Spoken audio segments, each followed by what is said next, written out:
So what do you need to listen to vinyl? This is a common question that we get a lot, and if you've never set up a stereo system before, the process can be pretty intimidating. Sure, you need a turntable, but there are many different types with many different features, and the deeper you go, the more questions you're going to have, such as, what does the turntable plug into? What kind of speakers do I need? And what the hell is a preamp? We're going to break down the 4 basic components of every stereo system. We're going to show you how some common gear covers those components, and then we're going to recommend 2 different stereo setups that are guaranteed to satisfy even the most discerning listeners. The first component of your stereo system is obviously the turntable. This translates the music carved into the grooves of your vinyl into a faint electrical signal. So the second component of your stereo system is the preamp. This takes the faint electrical signal produced by your turntable and boosts it up to a line level. The third component of your stereo system is the amplifier receiver. This powers your speakers and sends the audio signal over to them. The fourth and final component of your stereo system is the speakers. This takes that audio signal and pushes the music out into the air. Some common gear bundles components together so you don't need as many individual pieces to complete your system. But keep in mind, all 4 components must be represented in order to listen to vinyl. We're going to take a look at some common gear that you might encounter so we can get a better idea of how it might fit into your system. Some turntables have a built-in preamp and some don't. This one does, and there's 2 surefire ways that you can tell. Look for a USB port or a phono line switch. If either are present, then the turntable definitely has a built-in preamp. Mathemagic. Some receivers have a built-in preamp and some don't, like this one. The easiest way for you to tell is to look for a designated phono input. If you don't see one on the back of your receiver, then you definitely know you'll need a preamp. There's 2 different types of speakers, passive and powered.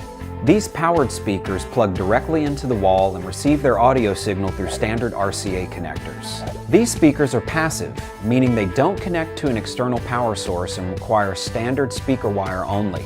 Using these means you'll need an amplifier to power and deliver music to them. Now let's go through a couple of setups so we can see how all this gear fits together. If you want a simple but powerful setup and want to spend under $500, this system is the way to go. This turntable has a built-in preamp, and these speakers have a built-in amplifier, so all 4 essential components are represented in these 2 pieces of gear. This makes setup really simple.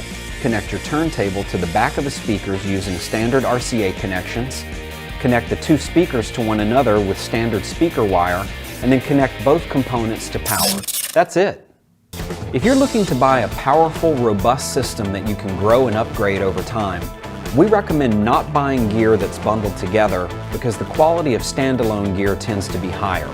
Starting out with a system like this is going to run you about $1,000. With this setup, all you need to do is connect your turntable into your preamp and your preamp into the back of your receiver using standard RCA cables. From there, all you do is connect your speakers into the back of your receiver using standard speaker wire, and you're ready to play some records.